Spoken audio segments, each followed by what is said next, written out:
기도하겠습니다. 하나님 감사합니다. 오고 오는 모든 세대에 하나님께서 영광 받으시고 우리 한박교회에 하나님을 섬길 주의 자녀들이 끊어지지 않도록 주여 축복하시고 온 교회에 은혜로 기름 부어 주시옵소서. 우리 찬양을 받으시고 우리 마음 받으시며 이 시간 성령께서 역사하여 주시옵소서. 예수님 이름으로 기도합니다. 아멘. 우리 아빠들 멋있었습니다. 성적 안 좋아도 괜찮아. 끝까지 여러분들 잘 지켜주시기 바랍니다.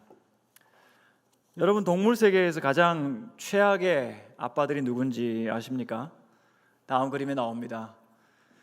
첫째는 제가 이걸 안 켰군요. 켜고. 첫째는 사자입니다. 사자는 이 숫사자, 특별히 프라이드라 부르는 자기 무리의 암사자와 새끼들을 지키는, 그런 영토를 지키는 숫사자인데요, 의붓 아버지로서 가장 잔인합니다. 일단 자신이 하나의 프라이드를 차지하게 되면 이전 우두머리의 자식들은 다 죽입니다. 절대 사냥하지 않지요. 암컷들이 사냥해 주는 것, 자기가 가장 먼저 가서 맛있는 거 다 먹고 뼈다귀하고 맛없는 부분만 남겨놓습니다.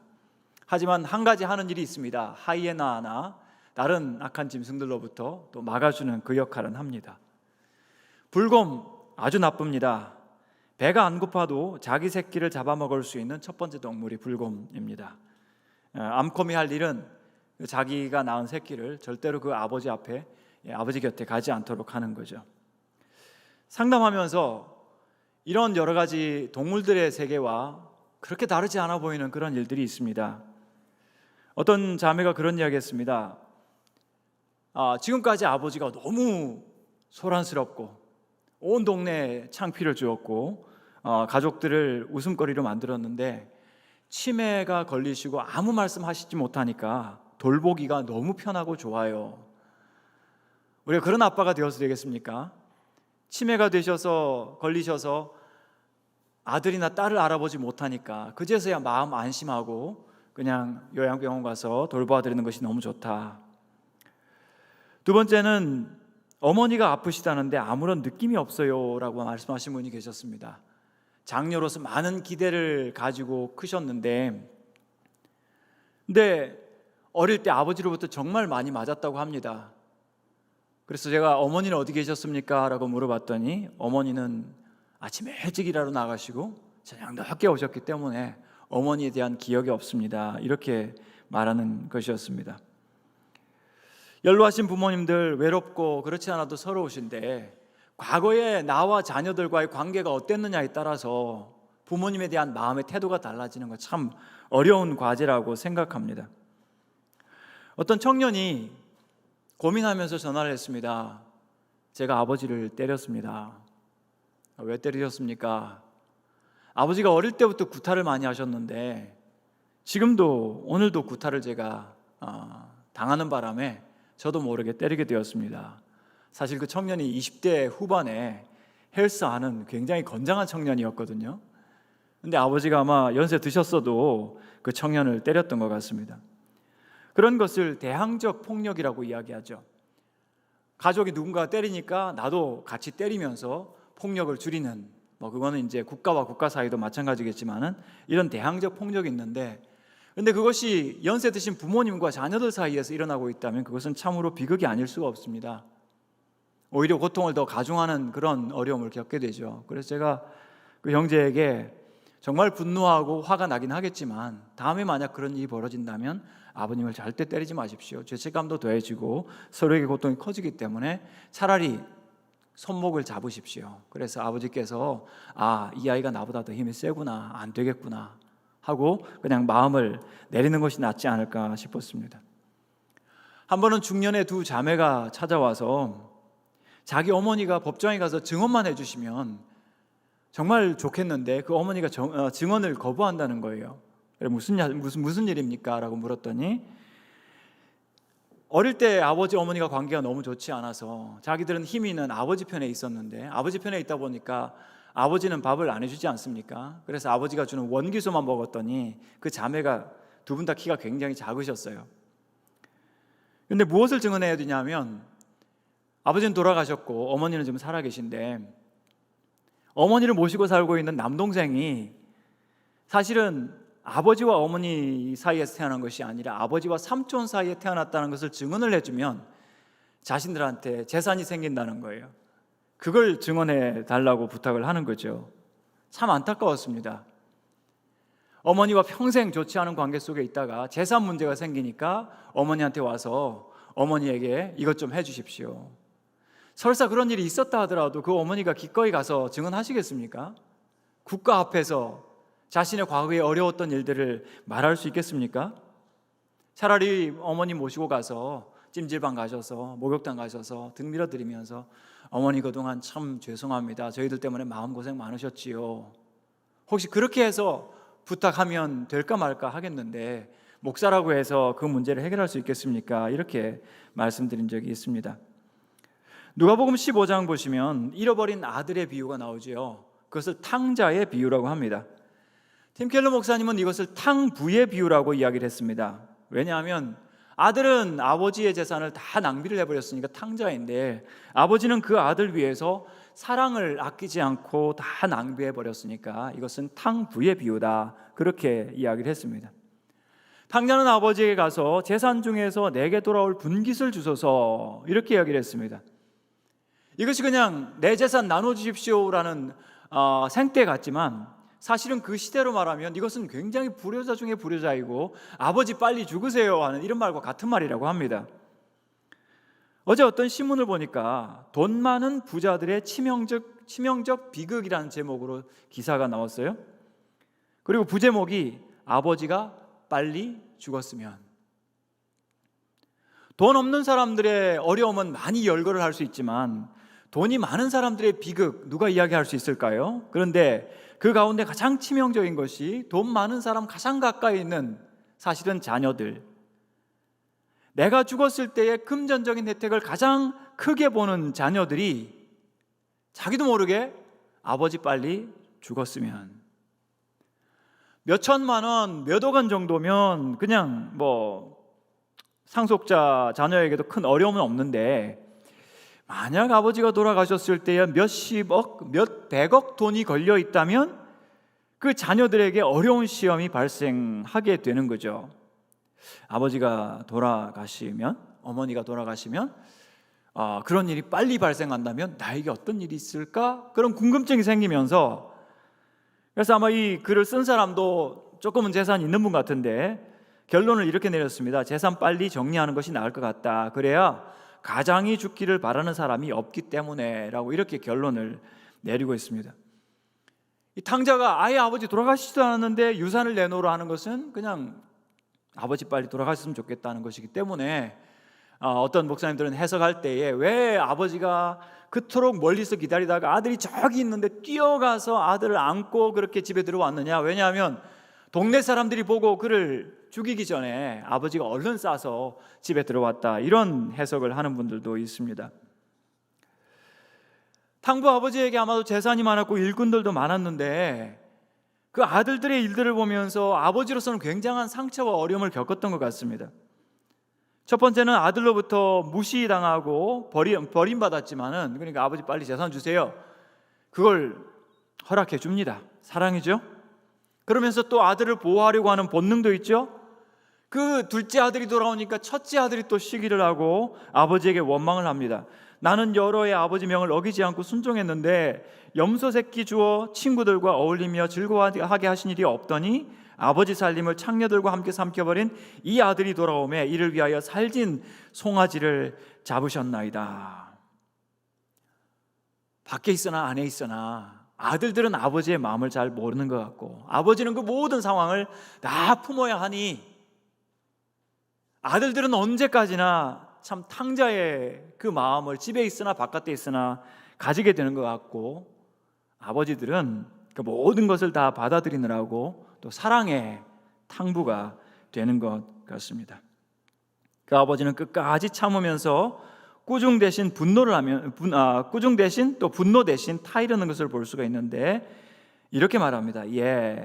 너는 항상 나와 함께 있으니 내 것이 다 내 것이로 돼 이 내 동생은 죽었다가 살아났으며 내가 잃었다가 얻었기로 우리가 즐거워하고 기뻐하는 것이 마땅하다 하니라. 참으로 사랑이 많은 아버지라는 것을 볼 수 있습니다.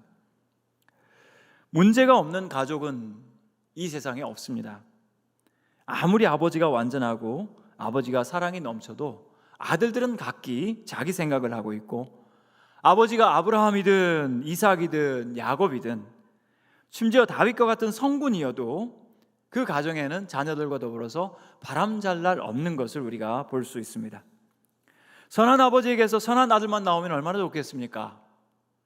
악한 아버지라고 해서 그러나 악한 아들만 나오는 것도 아닙니다.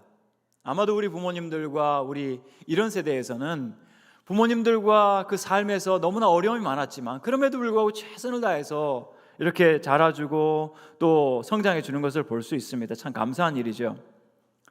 그렇다고 우리가 아무렇게나 키웠어도 될 것이 아닌 것 같습니다. 어떤 삶의 단계에서든지 있는 힘을 다해야 하는데, 우선 세상에 완전한 가족은 없다는 사실, 그리고 어떤 가정에서 자라더라도 상처가 있다는 사실, 그렇지만 아픔과 어려움은 회복될 수 있다는 것도 우리가 기억할 필요가 있겠습니다. 무엇보다 그런 고통과 어려움 가운데에서 하나님의 크신 계획이 있다는 것. 오늘 우리가 먼저 창세기 50장에 있는 요셉의 가족들 이야기를 먼저 하면서 오늘 우리 실버 부모님과 자녀들에 대한 이야기를 나누었으면 합니다. 야곱의 가정을 보면서 지은 제목이 가정의 상처와 은혜의 회복이라는 제목입니다. 가정들 가운데는 역기능적 가정이라는 말이 있습니다. 역기능, 제대로 기능을 하지 못하고 소통을 하지 못하는 가정을 역기능 가정이라고 그렇게 이야기를 합니다. 역기능 가정의 특징은 뭐냐면 가족 당사자들 간에 직접적인 소통을 하지 못한다는 것입니다. 아버지가 아내에게, 엄마에게 직접 이야기를 못해서 아이를 거쳐서 이야기를 한다거나, 또는 엄마가 아들에게 이야기를 못하니까 아버지를 통해서 한다거나, 아니면 짐작하고 있다거나, 그러면서 직접 소통을 하지 못하고 간접적으로 아니면 짐작으로 그렇게 서로 소통하는 소통하는 것을 우리가 볼 수가 있습니다. 특별히 이 야곱의 가정을 우리가 보면 온갖 종류의 어려움들이 많이 있었던 것을 우리가 보게 되는데, 창세기 50장 이 말씀은 요셉이 아버지가 죽고 나서 형들을 만났을 때, 형들이 아버지가 죽고 나서 그를 다시 만났을 때에 보여준 그런 장면이 나오고 있습니다.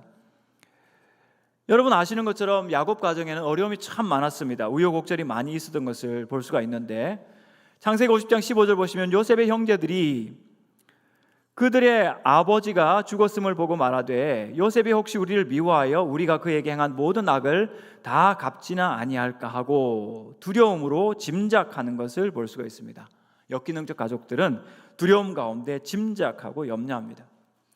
큰 세 가지의 제목을 오늘 우리가 보면, 첫 번째 상처 없는 가족은 없다, 두 번째 회복되지 못할 가족도 없다, 세 번째 따뜻한 말이 회복하고 위로한다입니다.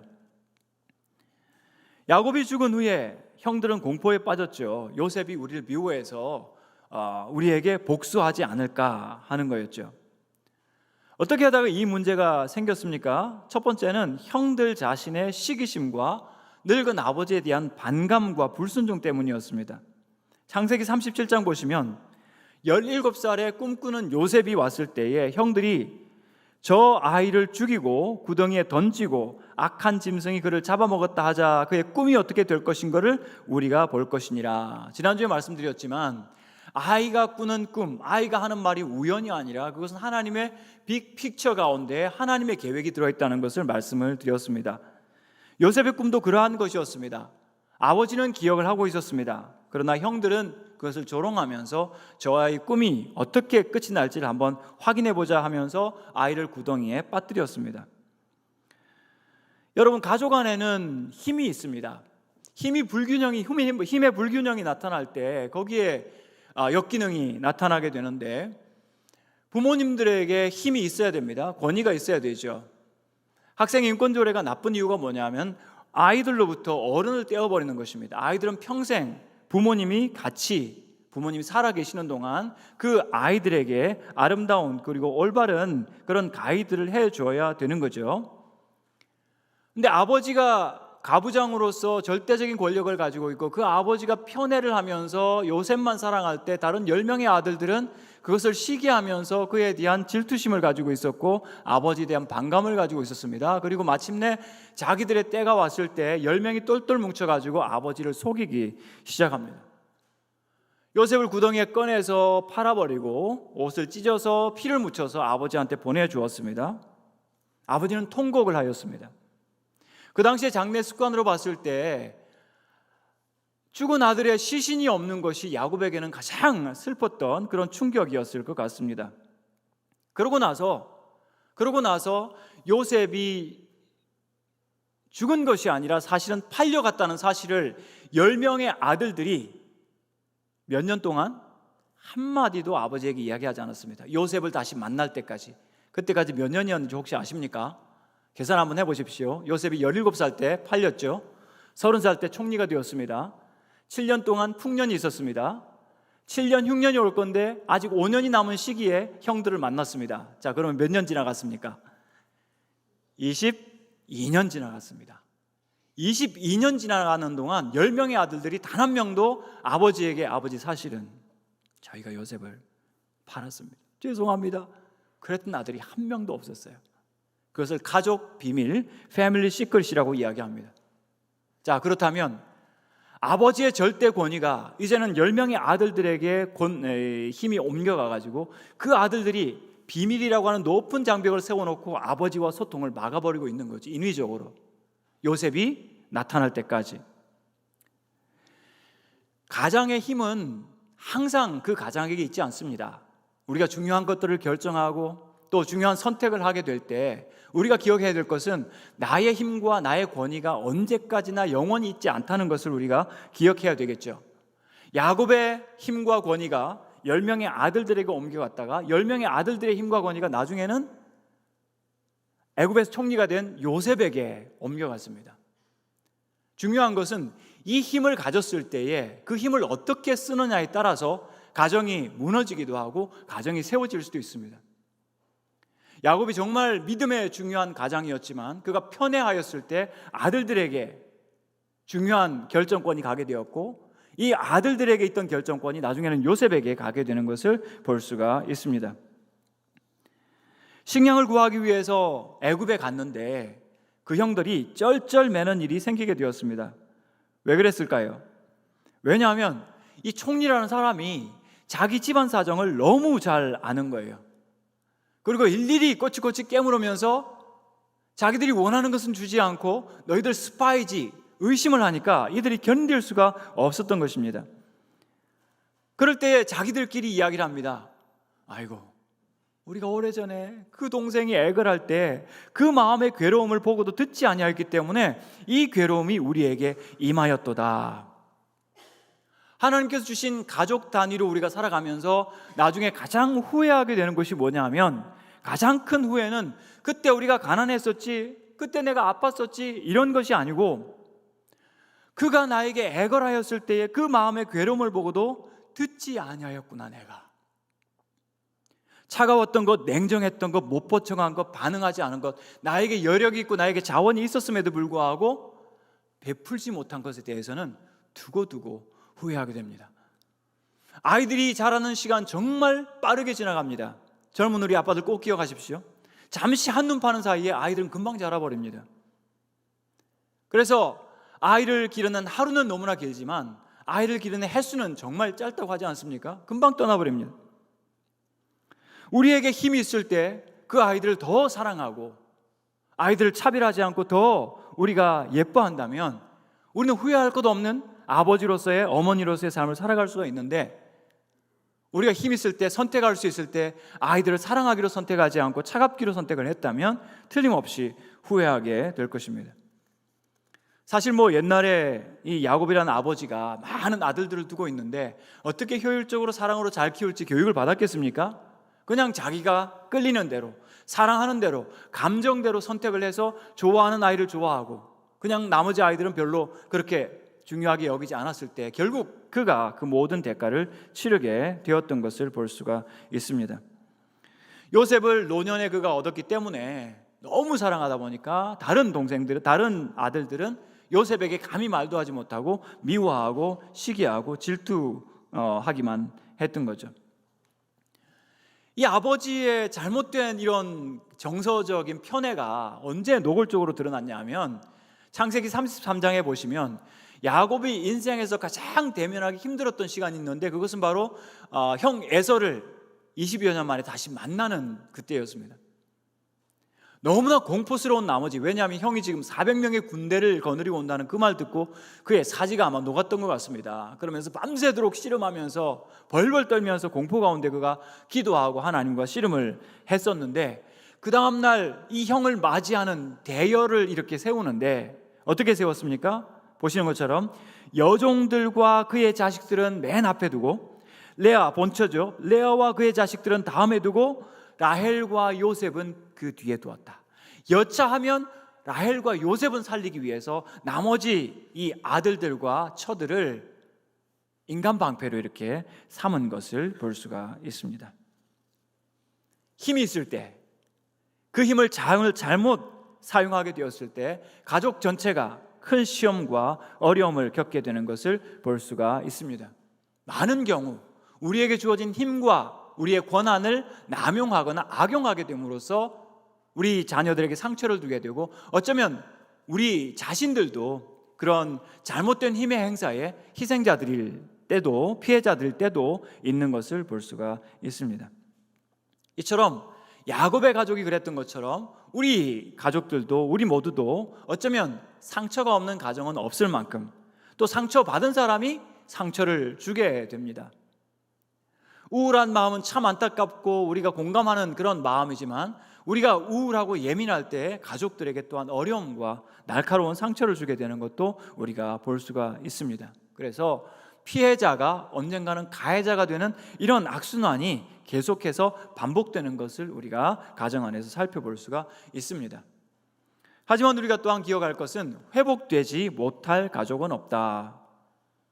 진짜 권한과 힘을 부여받은 한 사람이 하나님을 두려워하면서 그 힘을 바르게 사용하게 될 때 가족은 회복될 수 있게 됩니다. 창세기 50장 20절 보시면 당신들은 나를 해하려 하였으나 하나님은 그것을 선으로 바꾸사 오늘과 같이 많은 백성의 생명을 구원하게 하시려 하셨나니.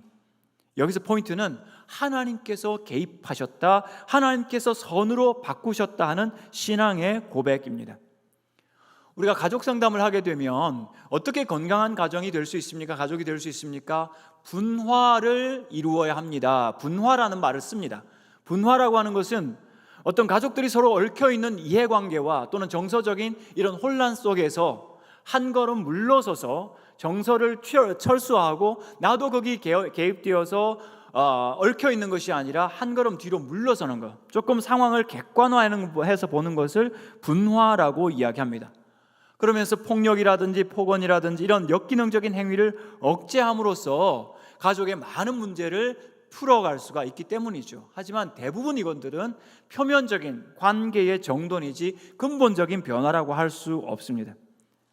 가정 안에서의 참된 변화를 위해서는 우리 각자가 우리에게 주어진 힘과 권위가 있지만 그것을 부여하신 하나님이 계시다는 것, 우리 위에 권세자, 결정권자, 우리의 삶을 선하게 주관하시는 통치자 하나님이 계신 것을 가족들이 고백하는 것만큼 가족 화목과 변화에 있어서 중요한 요소는 없다고 할 수 있겠습니다.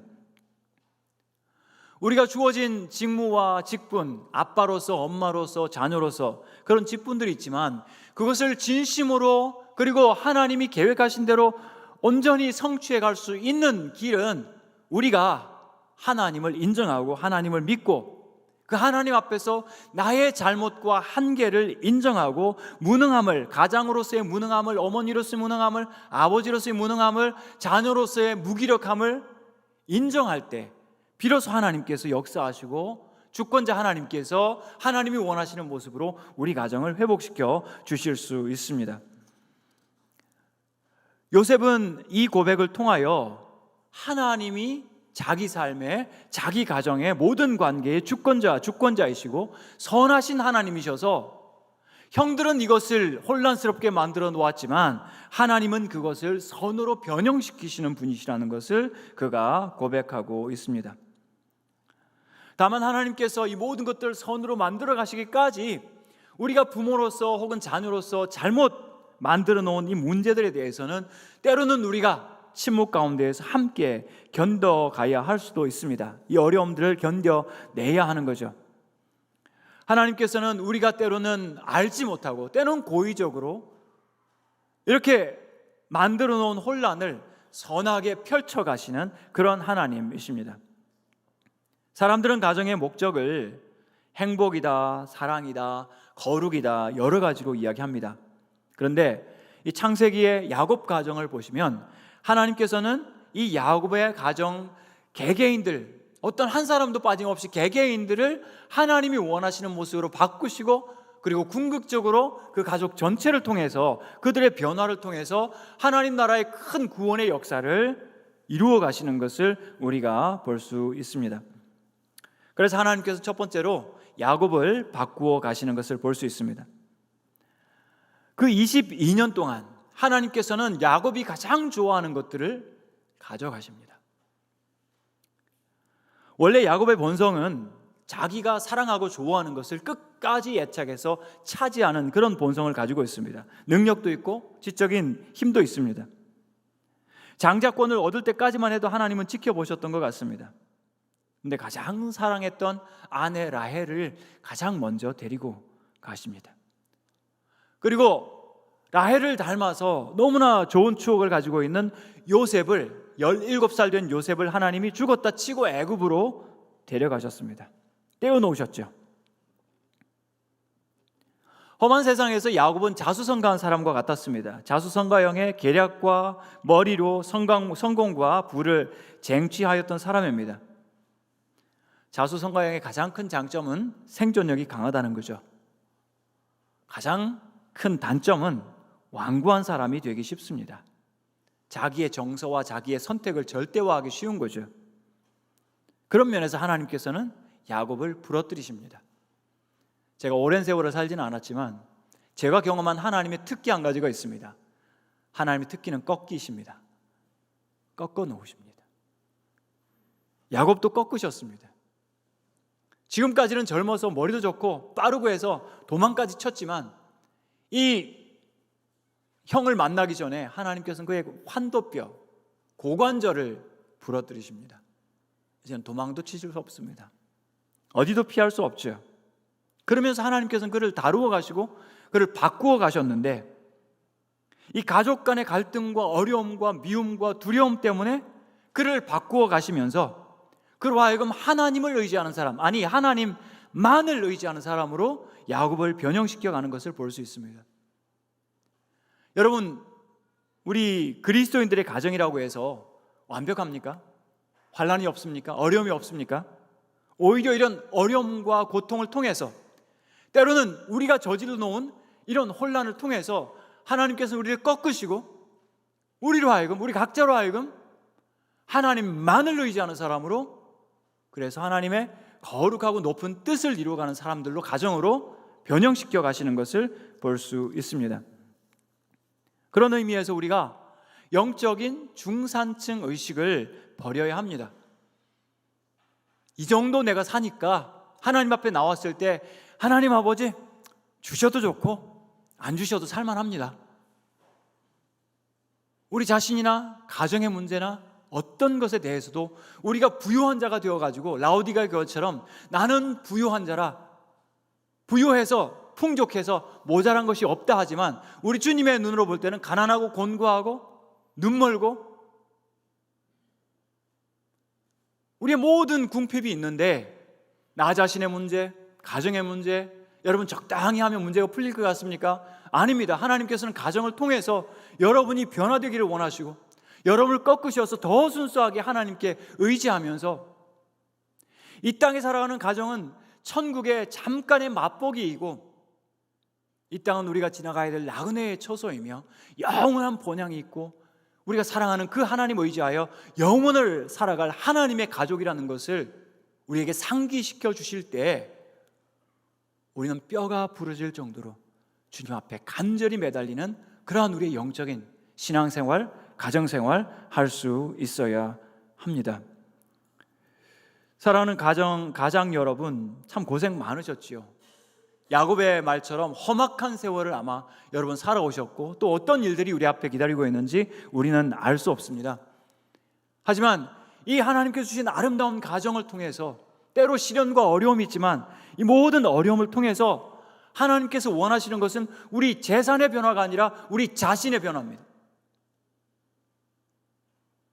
이 가정의 아름다운 사랑과 연합과 서로에 대한 애착, 아낌, 염려, 두려움, 도전, 모든 것 통해서 하나님은 우리 자신이 하나님이 기뻐하시는 모습으로 변화되어 가기를 원하시고, 변화된 우리의 모습을 통해서 하나님의 거룩한 뜻을 이루어가는데, 우리 가정이, 사랑하는 가족관계가 하나님 앞에서 그렇게 쓰임받게 되는 거죠. 야곱은 자기가 원하는 것을 다 얻는 사람 같았습니다. 정말 자기가 너무나 연모하고 사랑했던 라헬을 얻기 위해서 7년을 수일같이 여기며, 정말 멋지지 않습니까? 뜨겁지 않습니까? 근데 놀라운 것은 창세기 29장 25절, 야곱이 아침에 보니 레아라, 라헬인 줄 알았는데 밤새고 보니까 레아인 거예요. 야곱처럼 계산이 빠른 사람이 참겠습니까? 외삼촌에게 가서 따졌습니다. 아니 외삼촌이 나를 속이면 어찌 됨이니까? 라반은 점잖게 이야기를 한 것 같습니다. 언니보다 아우를 먼저 주는 것이 우리 집안 관습이 아니니라. 아마도 레아한테도 따졌겠죠. 이건 성경에 안 나옵니다. 아니 당신이 어떻게 캄캄한 밤에 아버지와 한편이 되어서 나를 속일 수가 있어?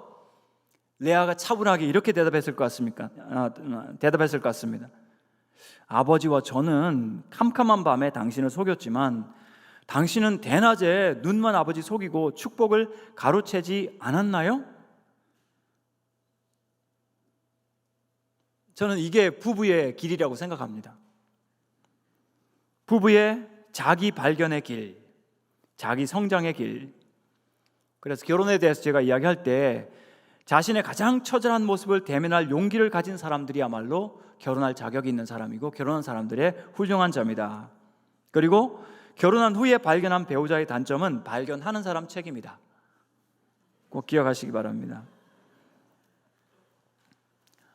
가정은 행복과 다음 세대를 세우는 아름다운 사랑의 터전이기도 하지만, 고난과 아픔을 통해서 하나님께서 기뻐하시는 모습으로 우리가 변화되어 갈 수가 있고, 세상 사람들은 어떻게 결혼을 통해서 내가 원하는 것을 체험받을까를 생각하지만, 우리 그리스도인들은 결혼 관계를 통해서 에베소서에 나오는 말씀처럼 그리스도께서 교회를 위하여 자신을 주심과 같이 내가 아직 내 가족을 위해서 주지 못한 것은 무엇일까? 이것을 생각하게 하는 것이 그리스도인 가정의 모습이어야 합니다.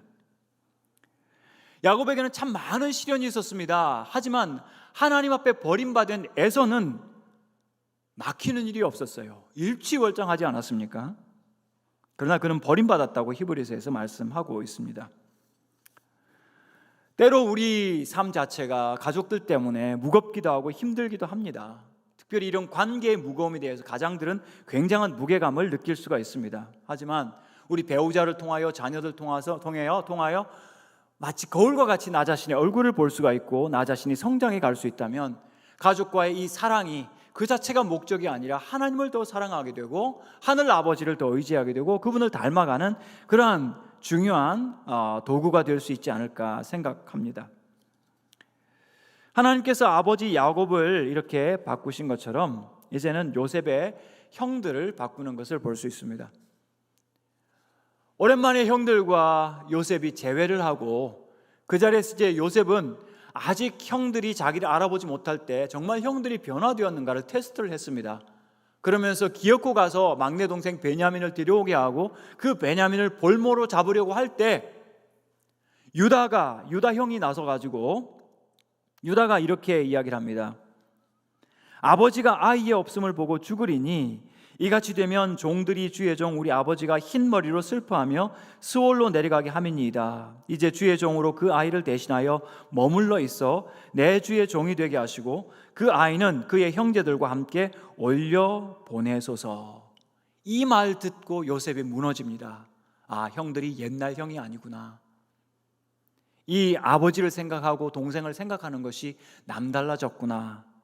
그래서 22년의 세월이 지난 후에 형들이, 이 유다라고 하는 형이 특별히 자기가 차라리 노예가 되고 감옥에 갇혀 있을 테니 저 아들은 보내주십시오, 저 동생은 보내주십시오, 아버지를 살려주십시오, 이렇게 이야기하는 거 보면서 그 시련과 어려움 통하여 이 형들도 변화된 것을 볼 수가 있습니다.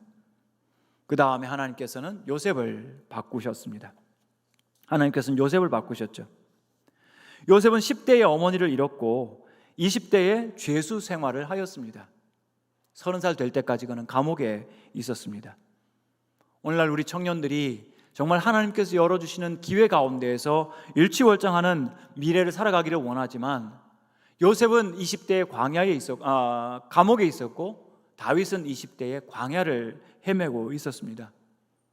고난과 고생을 통해서만이 하나님을 겸손하게 섬길 수 있기 때문에 이 위대한 사람들을 세우실 때 하나님께서는 그들에게 고난에, 감옥에, 광야의 어려움들을 겪게 하는 것을 볼 수가 있습니다. 오늘 우리가 우리 자녀들을 위해서 기도할 때 이런 나이에 성공하기를 기도하지 않았으면 좋겠습니다. 그 대신 어려움과 시련이 있더라도 그것을 이겨내고 맞이하고 겸손하게 하나님 믿으면서 평생을 살아가기를 기도하는 우리가 되었으면 좋겠습니다. 창세기 40장 보시면 절박했던 요셉이 두 관원장들의 꿈을 풀어주는 장면이 나오죠. 당신이 잘 되시거든 나를 생각하고 내게 은혜를 베풀어서 내 사정을 바로에게 아뢰어 이 집에서 나를 건져주소서. 나는 히브리 땅에서 끌려온 자여 여기서도 옥에 갇힐 일은 하지 아니하였나이다. 그런데 이어서 23절 보니까 술 맡은 관원장이 요셉을 기억하지 못하고 잊었더라. 우리가 생각할 때 내 인생에 이 사람을 만났으니, 이 사람 나타났으니 이 사람이면 됐다라고 할지 모르지만 아닙니다. 사람이 나타나서 우리의 문제가 풀리는 것이 아니고 하나님께서 일하셔야 합니다. 하나님의 때가 되어야 됩니다. 구해줄 사람이 나타나서 문제가 해결되는 것이 아니라 하나님께서 역사하시기 시작해야 됩니다. 그래서 우리든 우리 자녀든 어느 때든지 우리가 하나님 한 분 의지하고 그분 바라보면서 이 어두운 터널을 지나가야지, 사람 붙들지 마십시오. 사람 믿지 마십시오. 사람 신뢰하지 마십시오. 하나님 주시는 그때까지 요셉도 기다렸고 야곱도 기다렸고, 저는 야곱에게서 이해가 안 되는 것이, 하나님께서 그가 장자권 빼앗아서 도망칠 때 베델에서 만나 주셨습니다. 나중에 라반의 집에서 나올 때 말씀해 주셨습니다. 그렇다면 이 아들들이 요셉을 팔고 나서 아들 죽은 줄 알고 통곡하고 있는 이 아버지 야곱한테 하나님께서 살짝 귀띔이라도 사실은 요셉 내가 잘 키우고 있어, 이런 말씀해 주셨으면 얼마나 좋아요? 근데 22년간 하나님도 아무 말씀 안 하셨어요. 그것은 다시 말하면 우리가 그것을 겪어가야 한다는 거죠. 가장으로서, 자녀로서 이 무게를, 이 침묵을 견뎌내야 한다는 거죠. 요셉도 얼마나 괴로웠으면 아들 둘을 낳으면서 둘 다 이름의 뜻에 고난이란 말이 들어갑니다. 므낫세 태어나고 나서 하나님이 내 모든 고난을 잊어버리게 하셨다. 에브라임 지으면서 하나님이 나의 고난의 땅에서 번성하게 하셨다. 이 땅의 가정생활이 형통하지 않은 것, 여러분 힘들지만 감사하십시다. 하나님께서 참고 기다리라고 하실 때 힘들지만 감사하십시다. 우리가 하나님과 가까워질 수 있기 때문입니다. 고난이 요셉을 다듬었고, 고난이 야곱을 다듬었고, 고난이 그 형들을 변화시켰기 때문입니다. 그런 가족을 통해서 하나님께서 구원 역사를 성취해 가신 것입니다. 고통과 고난만이 우리를 낮추어서 겸손하게 할 수 있습니다. 가족의 성취, 가족의 자랑 얼마나 좋습니까? 그러나 하나님께서 원하시는 것은 우리가 겸손한, 하나님을 경외하는, 하나님만 섬기는, 하나님만 의지하는 나그네로서의 삶을 이 땅에서 살아가는 것입니다. 세 번째는 따뜻한 말이 위로한다. 다시 말씀드립니다. 여러분, 어떤 가족 치료 이론 가지고도 우리의 근본적인 문제가 풀리지 않습니다. 근본적인 문제는 우리 각자, 우리 가족 모두가 각자가 거듭난 새 사람이 되는 것이고, 성령께서 역사하실 때 우리 언어와 인격이 새롭게 변형될 수가 있습니다.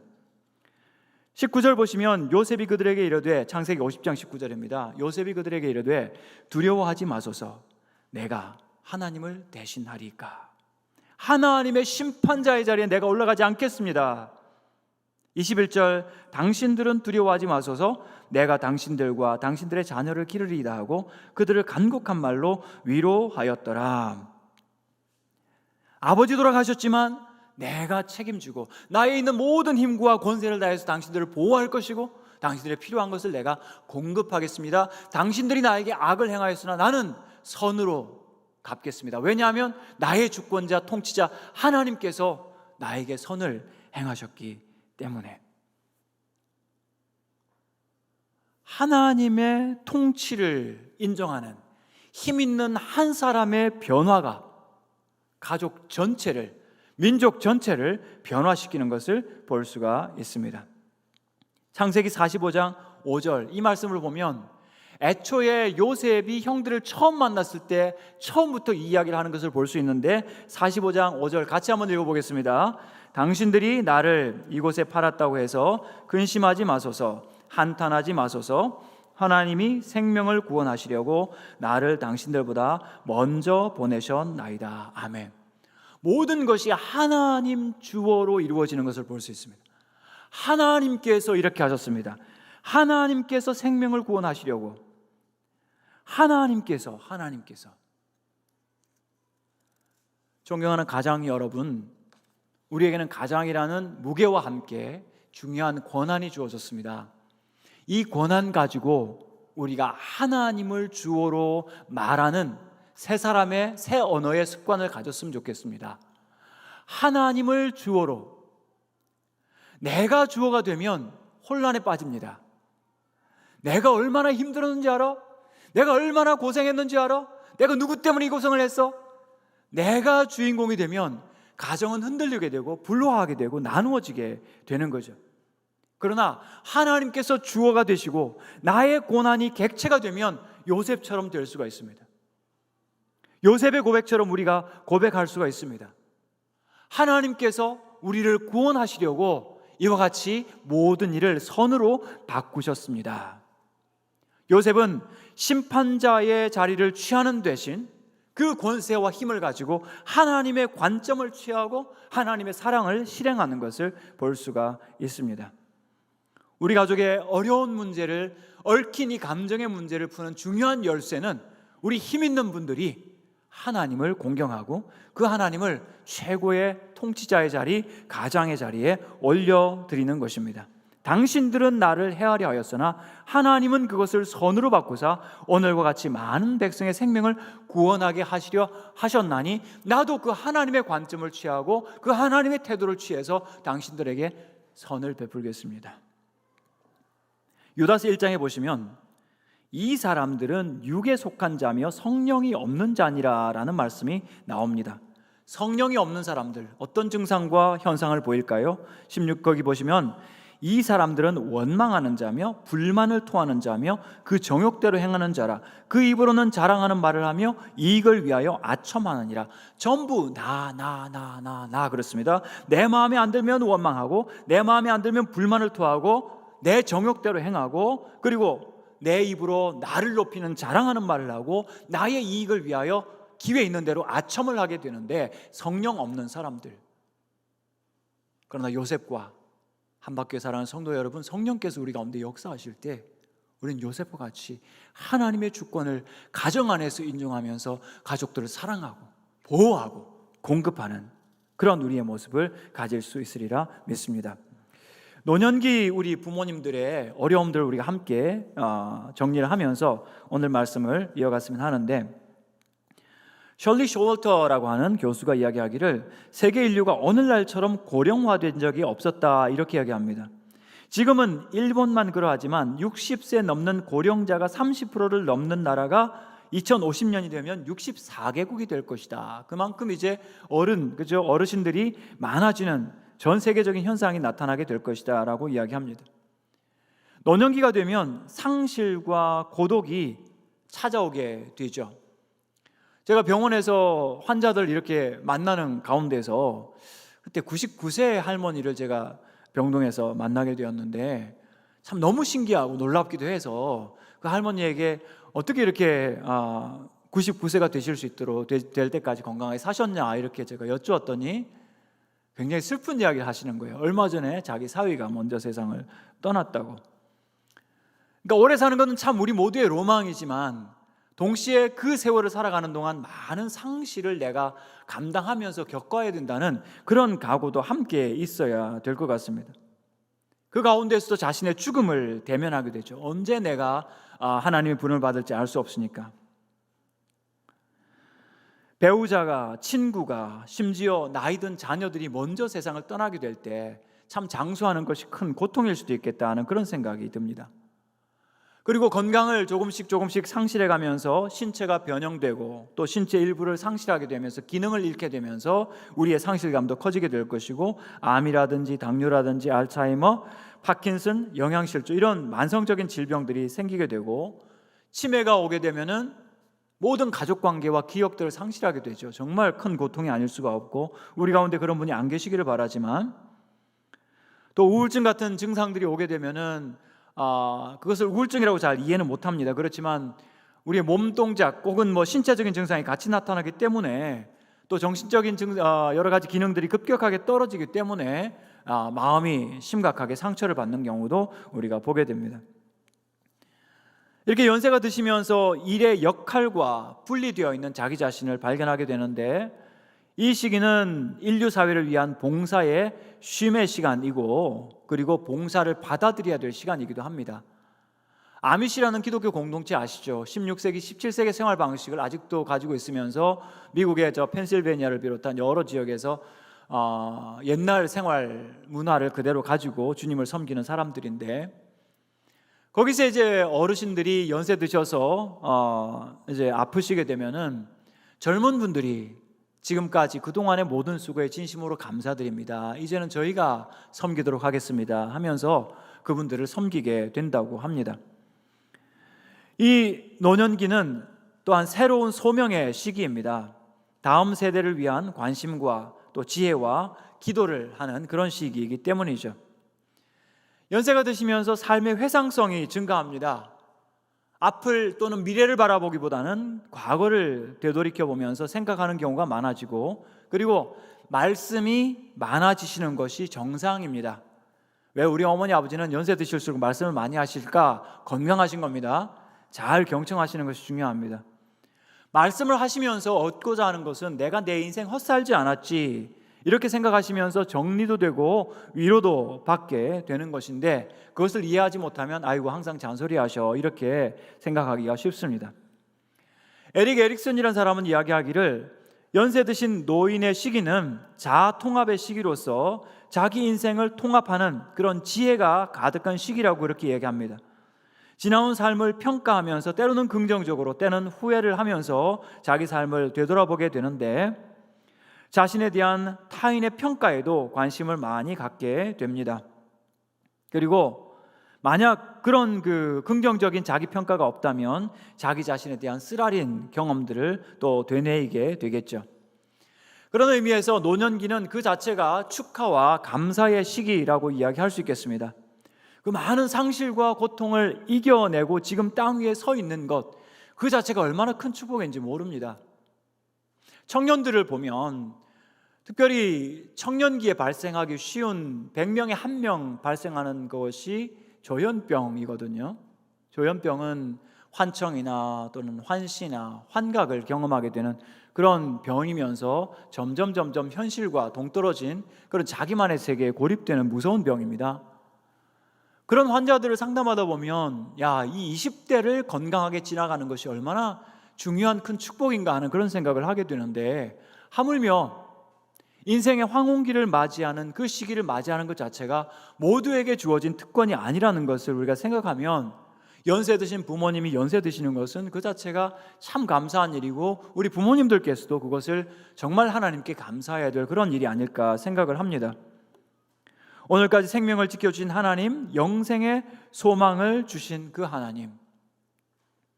그렇지만 또 한 가지로 우리가 생각을 해보면, 우리 인생의 성숙의 이 단계 속에서 노년기를 가장 기다렸던 분이 우리 하나님이 아니실까 싶습니다.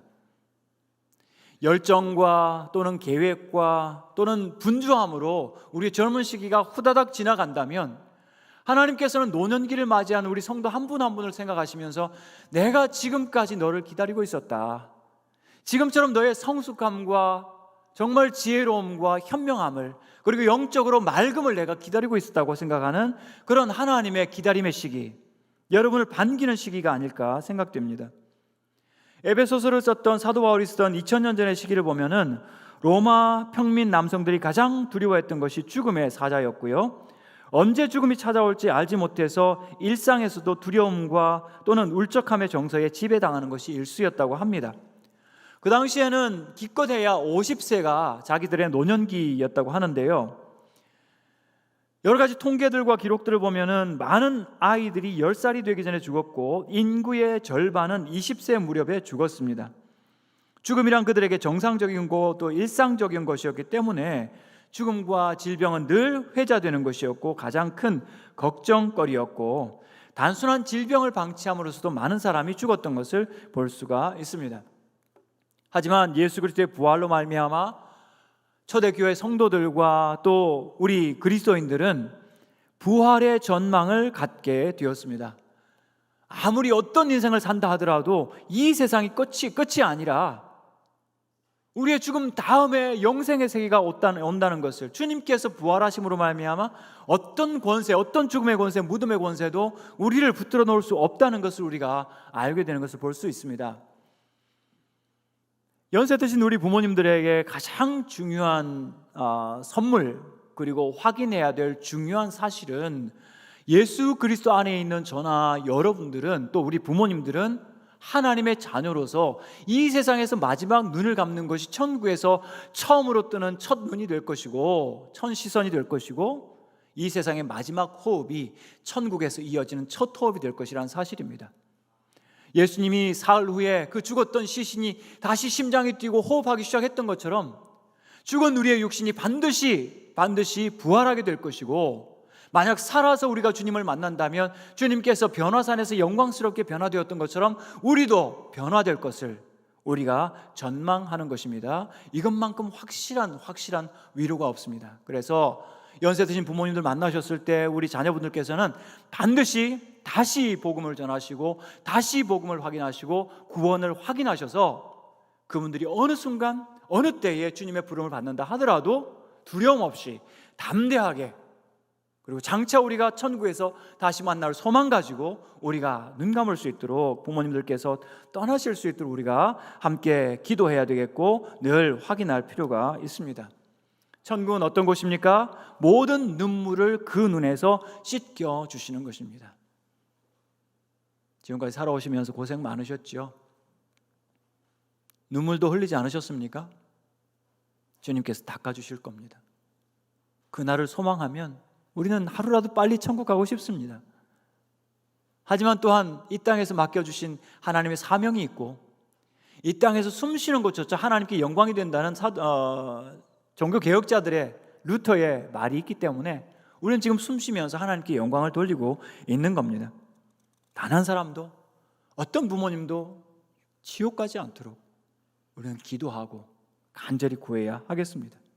그리고 우리 부모님들이 이 시므온과 안나처럼 성령의 감동으로, 성령의 감동하심으로, 성령이 그 위에 계신 그러한 우리 노년기를 살아갈 수 있도록 기도했으면 좋겠습니다. 여러분, 가장 아름다운 사람이 누군지 아십니까? 아름답고 젊고 싱싱한 사람들이 아니라 성령 충만한 사람입니다. 하나님께서 기뻐하시는 그 내면과 외면의 모습이 성령 충만한 사람이 가장 아름답고 복된 사람입니다. 우리 부모님들이 성령으로 충만할 때 성령이 임하시면 노인들이 장래 꿈을 꾸지 않습니까? 성령은 미래를 보게 하시는 영이십니다. 오늘로 멈추는 것이 아니라. 그런 우리 어른들이 노년기에 전투를 하게 되는 것이 첫 번째는 자신의 가치에 대한 전투를 벌이고 있죠. 연세가 드시고 기력이 약해지시면 우리 모두 좌절하게 됩니다. 아이고, 쓸모없다. 남한테 짐이나 된다. 빨리 죽어야지. 그것은 성령께서 주시는 말씀이 아니시죠. 노년기에 결코 하지 말아야 할 말들. 늙으면 죽어야지. 나는 사랑받지도 못하는 것 같아. 나는 살 가치도 없어. 나는 쓸모도 없어. 나는 혼자야. 앞에 꽃을 한번 보십시오. 예쁘죠? 참 아름답게 잘 이렇게 만들어 놓으셨습니다. 감사합니다. 꽃을 보실 때 여러분 무슨 말씀하십니까? 말씀 안 하십니까? 한마디는 해주시죠. 어쩜 그렇게 예쁘냐. 향기롭다. 그리고 한마디만 더 하십시오. 저를 따라서 하시겠습니까? 어쩜 그렇게 나를 닮았니? 제일 예쁜 거 골라서 어쩜 그렇게 나를 닮았냐. 왜냐하면 우리 주님께서 말씀하시기를 너희가 이 들의 백합화보다 귀하지 아니하냐. 그렇다면 말을 조금 바꿔도 괜찮을 것 같습니다. 야, 그래도 내가 네보다 좀 낫다.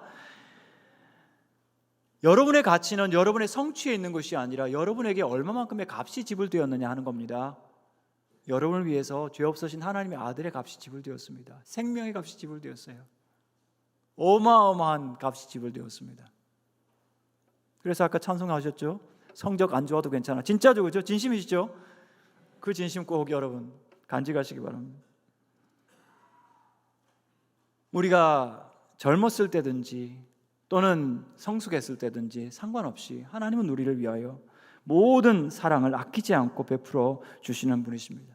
그런 의미에서 우리가 요셉처럼 하나님의 주권과 하나님의 사랑을 내가 받았다고 생각한다면 이제 우리는 용서도 한번 고려해 볼 필요가 있습니다.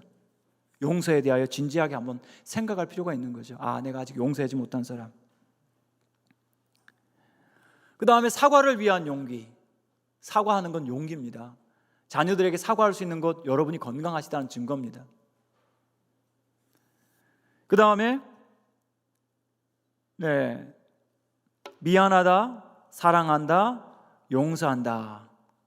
이 말을 아끼지 말고 여러분 문자로 했으면 좋겠습니다. 이 말 적으면 죽을 것 같아요. 안 죽습니다. 주님 부르실 때까지 절대로 여러분 떠나지 않습니다. 담대하게. 어떤 아이들 미안하다 그랬더니 아빠 유언장 쓰세요 뭐 그렇게 말하던데 유언장 아닙니다. 언제든지 하나님 앞에서 아름다운 회복의 언어들이고 성령님께서 주는 언어들이라고 생각을 합니다. 노년기는 회귀의 시기라고 합니다. 회귀의 시기는 돌아가는 시기죠. 돌아가는 시기이고 또 들어가는 시기입니다. 나이가 드는 것은 우리가 점진적으로 비가시성으로 회귀하는 것이다. 그것은 우리가 하나님의 나라에 들어가는 것이다. 여러분, 우리가 이 땅에 사느라고 너무 여유가 없어서 생각할 겨를이 없지만 고요히 한 번쯤 생각해 보시면 내가 나의 창조주, 나의 하나님께 돌아가서 그분과 연합하여 영생을 살아간다. 이거는 여러분 그 영광스러운 우리가 상상할 수 없는 것입니다. 저는 초등학교 때 다니면서 천국 가는 게 무서웠어요. 왜냐하면 천국 가면 영원히 산다 그러더라고요. 그 영원히 도대체 뭘까? 너무 무섭다.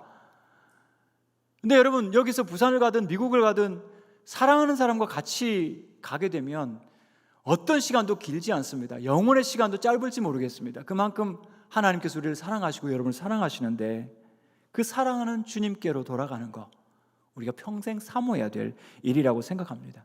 동시에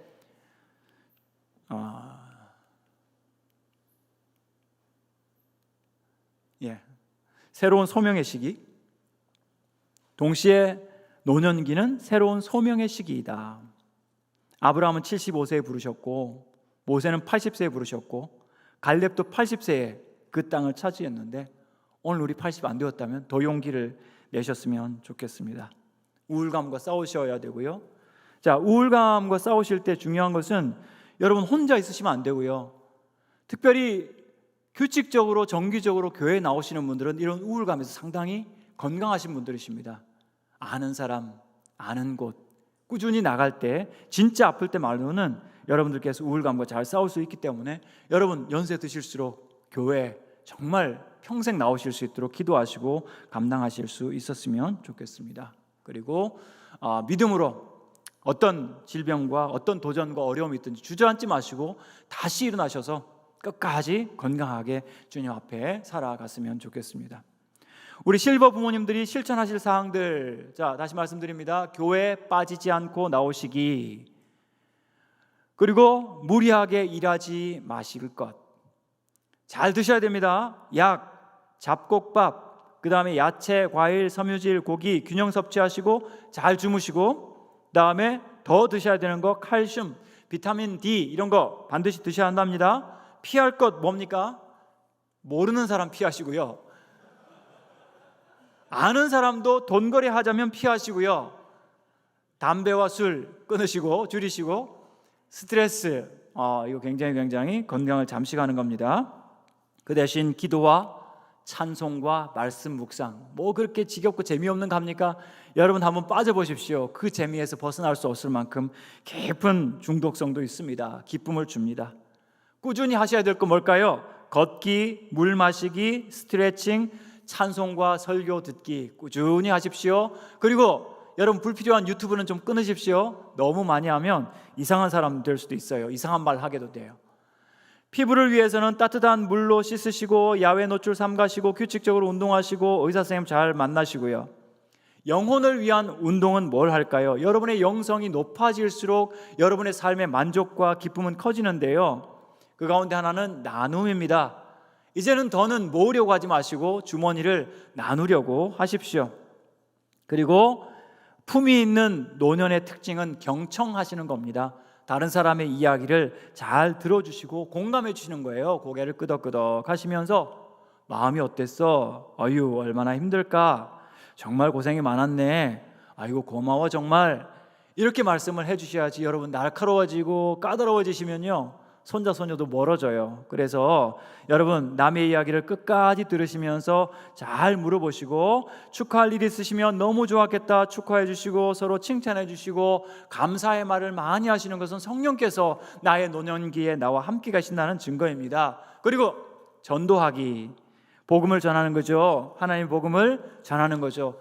복음 전해서 설득하지 않으셔도 괜찮습니다. 우리 여기 한박교회 여기 있습니다, 한번 오세요 라고 말씀만 하셔도요, 예수님 믿고 천국 가세요 라고 한마디만 하셔도 여러분은 큰 역할을 하시는 거죠.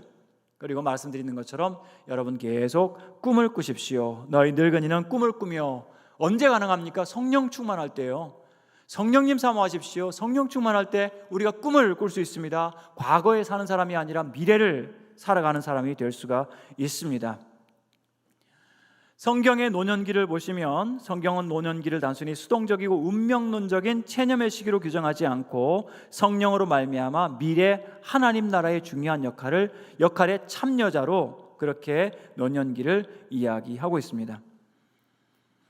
유대인들은 노년기를 안식의 삶으로 생각을 했는데, 이것은 일하지 않고 쉬는 것이 아니라 그동안 하지 못한 일을 하는 시간이다. 그래서 노년기에도 활동이 없어서는 안 된다. 기도 모임 나오시고 산책하시고 교회 나오시고 예배하시고. 시인의 기도를 같이 한번 우리가 해보겠습니다. 같이 읽겠습니다. 시작. 늙을 때에 나를 버리지 마시며 내 힘이 쇠약할 때에 나를 떠나지 마소서. 늙을 때에 나를 버리지 마시며 내 힘이 쇠약할 때에 나를 떠나지 마소서. 그 다음 말씀, 야곱의 집이요 이스라엘 집에 남은 모든 자여 내게 들을지어다. 배에서 태어남으로부터 내게 안겼고 태에서 나무로부터 내게 업힌 너희여, 너희가 노년에 이르기까지 내가 그리하겠고 백발이 되기까지 내가 너희를 품을 것이라. 내가 지었은즉 내가 업을 것이요 내가 품고 구하여 내리라. 백발이 되기까지 우리 하나님께서 여러분을 품어 주신다고 합니다.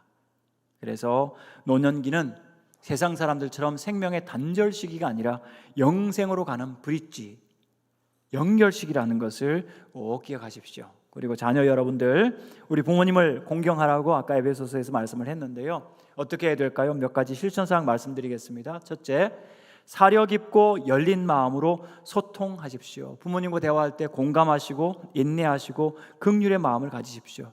부모님 말씀하실 때 텔레비전 끄고 컴퓨터 끄고 집중해서 대화하시고요. 적극적으로 경청하고 시선을 집중하시면서 때로는 어깨를 터치해드리고 손을 잡아드리면서, 그리고 어르신들께 충고하는 것은 주의하셔야 됩니다. 왜냐하면 성숙한 분들이시기 때문에. 두 번째, 부모님의 독립과 자율성과 결정권을 존중해 드려야 합니다. 그렇지 않아도 상실을 많이 경험하고 있는데 부모님이 가지고 있는 것, 뭔가 결정할 수 있는 것, 그것까지 우리가 가져가 버리면 부모님들은 더 큰 상실감에 빠지게 되기 때문에 자신을 위해서 자율적인 결정을 할 수 있을 때 가장 존중받는 느낌을 받는다면 부모님의 결정권을 존중해 드리십시오. 그리고 부모님의 업적이나 기념일이 있다면 언제든 상관없이 기억하고 축하해 주십시오. 생신이라든지 기념일이라든지 어버이날, 모두 여러분 기념할 만한 날들로 여러분들께서 전화, 카드, 선물 주시고요. 그다음에 이 부모님들에게 재산이나 어떤 성공보다도 더 친근한 자녀와 친구가 최고라는 것을 하버드 연구에서 이야기를 하고 있는데, 우리 부모님께 필요한 것이 무엇인지를 여러분들께서 잘 기억하시면 좋겠습니다. 요리라든지 사진 앨범을 보면서 기억을 되새긴다든지 자연 속을 함께 걷는다든지 카톡을 어떻게 쓰는지 교육하는 것도 부모님에 대한 즐거운 시간을 보내는 좋은 것이 되고요. 그 다음에 칭찬, 감사, 경청, 기분을 이해하시는 거, 그 다음에 개인 공간을 존중하는 거, 특별히 부모님 계실 때 노크하는 거 잊지 마십시오. 노크하는 것은 부모님을 존중해 드리는 겁니다. 그 다음에 충고에 대한 감사, 그분들이 삶에서 나오는 지혜를 말씀하실 때 여러분 감사하는 마음 가졌으면 좋겠습니다. 그리고 부모님들의 적절한 치료, 개인 질환이 있을 때 그것을 적절하게 치료받으실 수 있도록 끊임없이 여러분들께서 돌보아 주셨으면 좋겠습니다. 마쳤습니다.